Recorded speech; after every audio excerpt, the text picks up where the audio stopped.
RMN Drama presents Kini ang akong suliran. Sa bugtong tuyo nga kami makaalagad kaninyo, among gituyo pagmugna kining maong tulumanon nga pagatambagan nila ni Dr. ni Elaine Bathan nga mutabang sa pag-iway sa mga gumunhap ug kalibo nga inyong gihambin ilabi na sa punto legal. Kinisab si Dr. Rene Obra ang kaabag sa inyong suliran. Kini ang akong suliran. Kini ang akong suliran.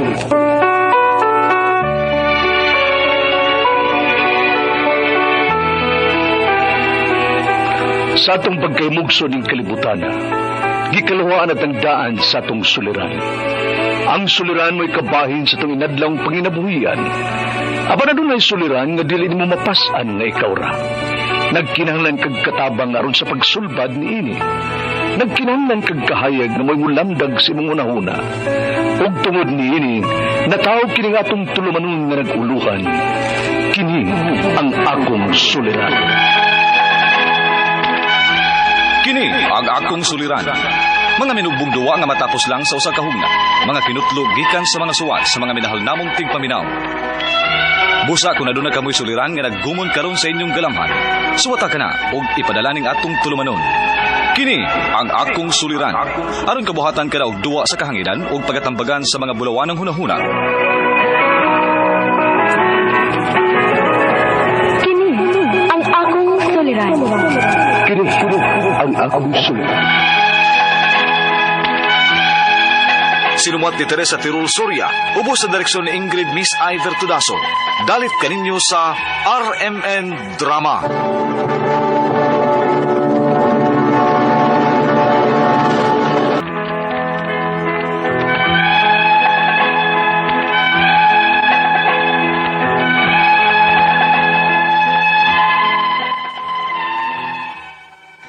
Mayong adlaw kaninyong tanan nga nagpaminaw karon, ning tulumanon kini ang akong suliran.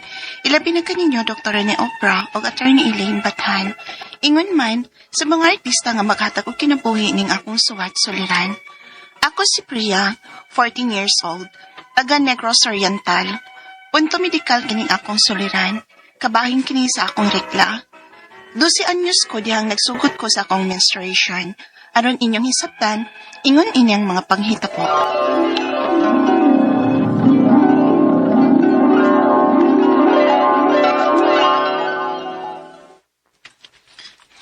Mama, kanus aday ko dugon. Ha? Anong nangutan na gud ka, ana, Bria?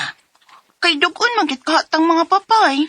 O lagi. Pero nagdali ka man siguro magdaga na ka, uy. Di man ko't, pisimiya nga akong classmate, kituko naman. Aw, naamang gawi ingon anang idara nga madalaga na. Kay 12 anyos ka naman. Kanus asaday ka ko sa? Sus, mabuta lang, God. Basta kung may lama na ganing dugo sa imong pante, maonan na. Ma? Ay, nasibig ka og aslom, ha? Mao tingali nga nauwahi ka og kadalaga kay sa imong classmate. Kay nga o magkay ka ng manggang hilaw, di ba, santol? Ma?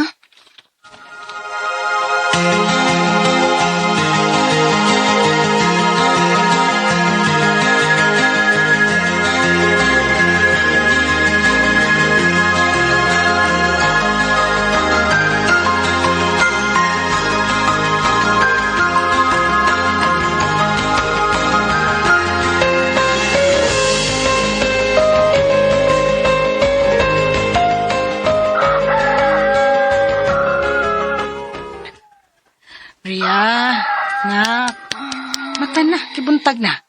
Klase ni mo. Di lang ko may eskwela nga Kapoy ka akong lawas. Unsa? Unsa di ka? Gilantan ka? Wa man. Pero kapoy ka akong lawas lagi. Kanang maragit pa maulan ko pa. Kipamaulan ba, oy? Mura man sa kung si trabaho ni mo dinis bay. Di ka manggani mga buo tubig. Bangon na diha. Sige na. Sakit akong tiyan, ma. Ha? Oh, mauna na. Sige, magkaon na ng aslom. Tapit man sa kong puson, good. Sa? Oy. Oh, Bria, may samad ka? Ha? Wa man. Oh, ang butlong. Be, sibog ra gud be. Sibog. Kayang imong habol. Dunay duko. Sa? Ano say? Dalaga ka na! Dagan ako, ma?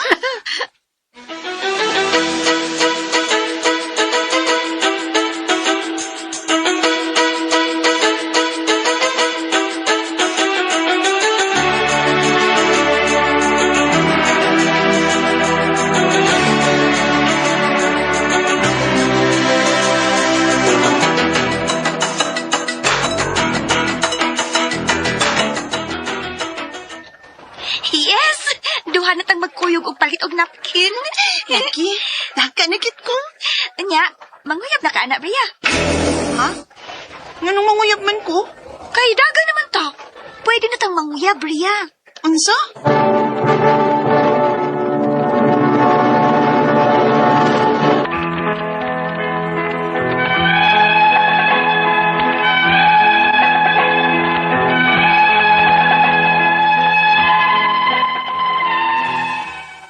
Nalipay ko dihang giriklan ako sa edad nga 12 anyos. Apan naguulsap ko, kay pagkasunod buwan ana, wa naman sab ko rikla ha. Kay nga ako nahibawan baya, matagbuwan gyud na. Apan, wa na ko rigla pag-usab. Unya, Mao ba? laki ma, wa na ko rigla usab. Matapos na lang ang buwan, pagit ko dugo. Ay, basig, layag lang na. Ha? Layag? Ansa na, ma? Nagi mga babae ba nga layagunon. Kanang dili ba magtultol ang regla? O, basin usa ka ana. Ni, kateklaro ani akong pagkadaga, uy. Ay, noon, una pa man to ni mong regla sa unang buwan. Basig wa pato'y klaro. Pero basig layag na lagi na. Maingon ana gyud nga muskip ang regla. Maunay gitawag og layag.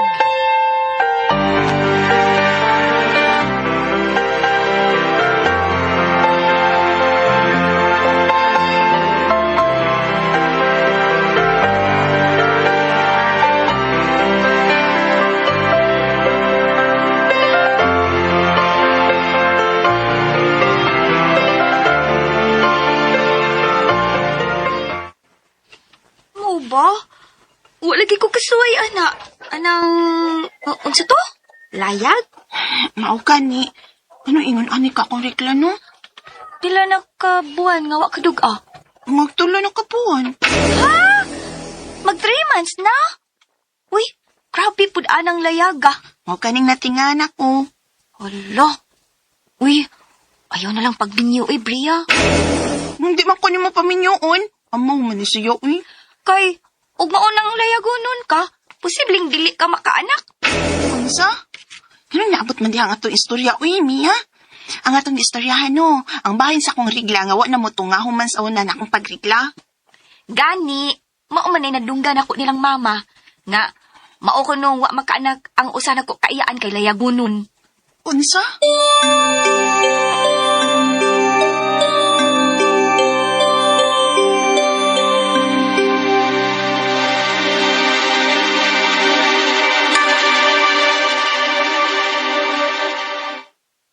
Dili sa ingon nga dili makaanak. Uy, makaanak man, pero do kay masudlan o mumamdos. Mao ba, ma? Pero og magpaati man kag doktor, posible man nga mumabdos ka. Pero tempa, uy, nga nung ka na may imong gipangutana? May uyab ka na di ay, Bria? Unsa? Wa man good mo? Oh, lagi ha? Naka na, pag-ilis na. Aron, magsagob nagtubig. Pwede si kuya lang, ma. Kay kapoy kay karon sa eskwelahan, ma. Hala, bawa dito. Sige, ma. Salamat. Alin ako. Bria, Ma. time sa, kadiyot lang. Ha? Gidugo ka? Oh. Nalapsan ka, oh. Ha? Kidugo ni sab ko?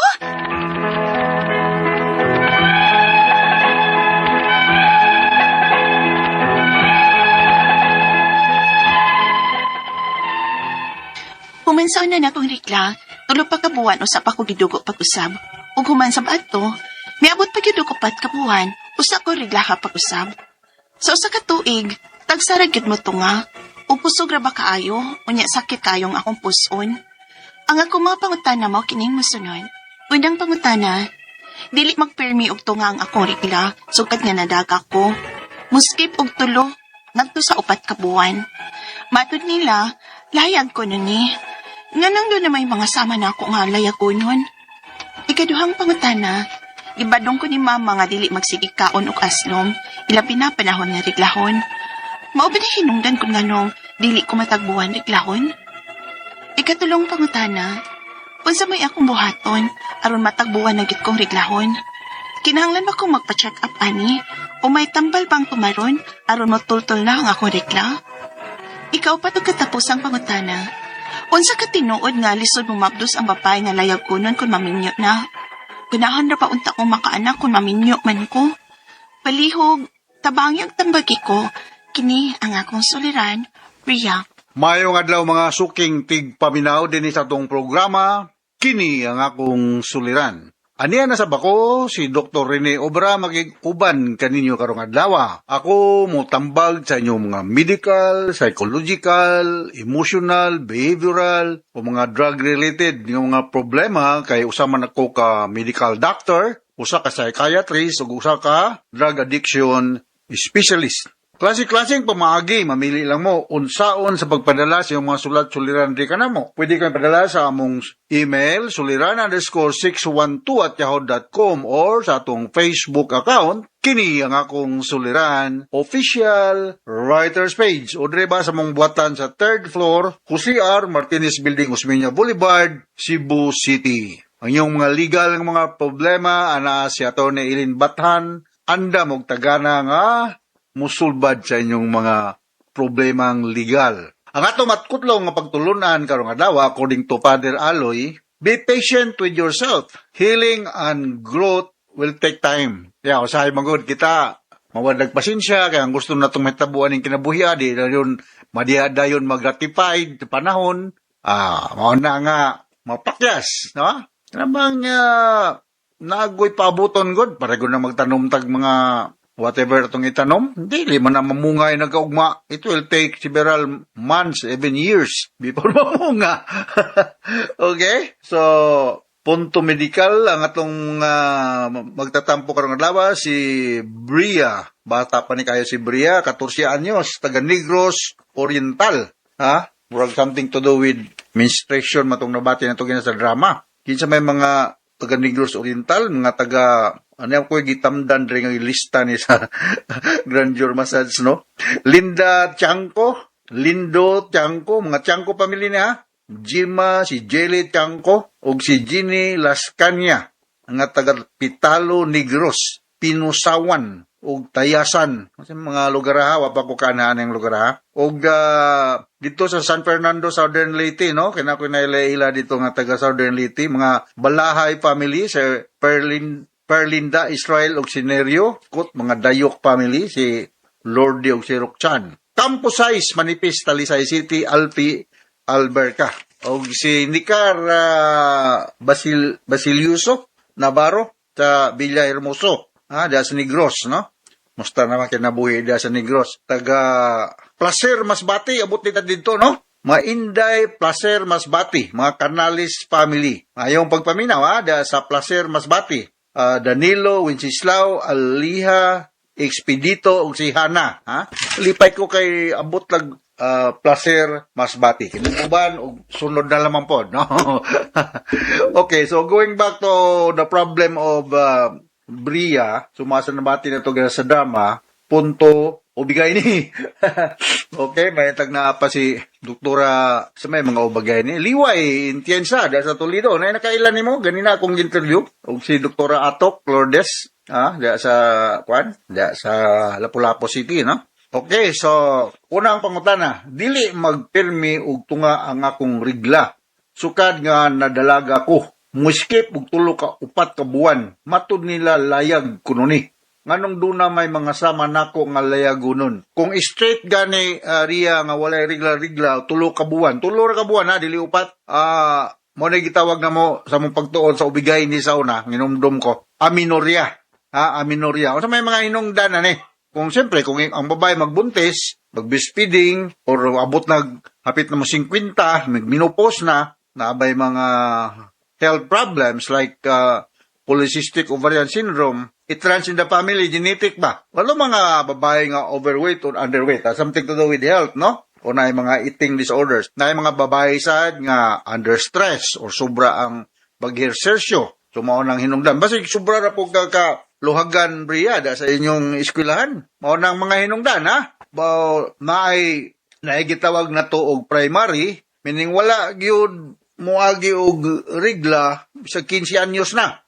Napoy secondary ning agi og regla, pero for some reasons kato kung hinganlan na mga hinungdan na while ago, wala na sad magregla 3 consecutive months. So mga ubigay ni expert na mga remedyo nila unsaon o pag-counter, no? Sunod nga pangutana, gibadlong ko ni mama nga dili magsigi og kaon og aslom ilabi na panahon nga reglahon. Mao ba ni hinungdan kung nganong dili ko matagbuan reglahon? So ako na yung daghang hinungdan, no? Eating problem. Like, unay mga babae nga anorexia nervosa, may eating disorder din siya. I don't have an idea og unsa ka daot or katambok, no? So, mao nang tong kung mga hinungdan, ang mga hinungdan nga na kay health problem, wa ko maingon nga na kay PCOS, sabi usan ni sa mga hinungdan nga dili magrigla ang babae regularly, no? Og yang ideal body weight dili ma-maintain. Extreme exercise og stress, basig permi kang ma-stress, no? For whatever reason. Og naakay katong mga problema sa imong internal sex organ, no? Kanang akong balikon katong polycystic ovarian syndrome, no? Usan sa mga hinungdan ngano nga dili magrigla ang usa ka babae bisan pa man parehas sa mga edad nga 16 anyos na. Katong pagkaon nimo gaslom, I don't think so mo to hinungdan, no? Kay daghang mga babae mo kaon og gaslom pero nganong regular man ilang rigla. So there might be ako ikatambag nimo Bria, no? Sa Negros Oriental, as soon as possible you go and see an OB-GYN. Kay namo na sila yung mga pamaagi pag-examine, pwede pap smear, no? Pap smear, no? By the way, nahinumdum ninong ko sa mga pap smear nga mong ipadala ni Andrew Crumpido diha sa Tacloban, no? Inaot nga na okay na to. 75 pap smear examination ang nahimo sa medical mission dito sa Sugod. Thank you very much, Dr. Leo Blanco ug ni Rose, no? Naot nga na okay na to mga pap smear. Ay naghulat po ng mga nang tungdan kung sa may result sa ilang examination. Baliko na Korea, Abria, go and see an ubigay ni as soon as possible. Ikatulong pangutana, unsa may akong buhaton aron matagbuan nagyud ko magrigla. Kinanglan bagyog magpa-check up ani o tambal lang tumaron aron motultol ang akong rigla. Kinanglan kang magpa-check up og ubigay ni. Although naatay mga hormonal replacement therapy nga na estrogen, clomipene citrate, maka-trigger na siya ovulation, but wala gay ko mo sa musubmit ka da sa Negros mga nagpractice lang ang mga OB-GYN nga unsa magoy hinungdan kay ko magtagna sagko adili kayo reliable, no? Dili man kakabuntis, ha? I don't think so. 16 years old pa ka. But ka natural out possibility nga basig buntis ka, no? When was your last menstrual period? Ha? Na kay sexual contact could be possible, ha? So napoy atong gitawag og naay problema sa imong hypothalamus, no? Kahit nagtawag ni namo sa imong pagtunog hypothalamic amenorrhea. So go and see an OB-GYN para masuta kung unsa magoy hinungdan, ha? Ikaw pa to katapos ang pangutana, unsa may tinuod nga lisod mo nabdos ang babae nga layagonon kun maminyo na? Ganahan ra ba unta akong mga anak kun maminyo na ko? Of course, kung layagonon ka, nya maminyo ka, ba? Ayaw sa pagpaminyo, Bria, ay 14 pa man ka, 14 dili man 16, no? 14 day mong edad pa. Bago pa na dalaga. Layo pa tong mga panahon nga maghuna-huna kag binyo, human sa pag-eskwela oy. Pero nga to sa mga babae nga nagplano nga magbuntis, kunya dili magtultol sa tukma nga higayon or anang kadugayon ng ilang monthly menstruation, lisod gud hinuon magbuntis kay ang daas og posibilidad magbuntis ang usa ka babae is when sexual contact during the fertile period. And that is around the ovulation time. Kaya kung na sexual contact, mga few days before and few days after, 5 days before and 5 days after the menstruation, walay ingnon ta mature or hinog na nga egg cell nga makafertilize sa sperm cell sa imong sex partner. So, less ang tsansa nga magkabuntis. Ayaw sa pagunahunaan ng minyo, Brea, kay 14 anyos pa ka, pero balikon ako sa makadaghan, sa makausa pa, go and see an OB-GYN sa Negros Oriental para masuta kung unsa may hinungdan nga layagonon man ka. So, ang among term ani ako malikon sa makausapa, aminorya kung 3 consecutive months nga walay regla-regla mo sa ka babae. So, inawat kasabot ka sa akong speaker ni Moria diya sa Negros Oriental ug ngadto sa libuan, millions nga naminaw sa tong programa kini ang akong suliran. Ako si Dr. Rene Obra with Dr. ni Eileen Bathan. Mapasalamaton kay mi sa makanunayan ng pagpaminaw sa itong mga RBN program din sa atong lugar. Taas kay tag rating, no? So from all of us here sa Radio Mindanao Network Production Center, Radio mo nationwide tatak araman. Daghang salamat o maayong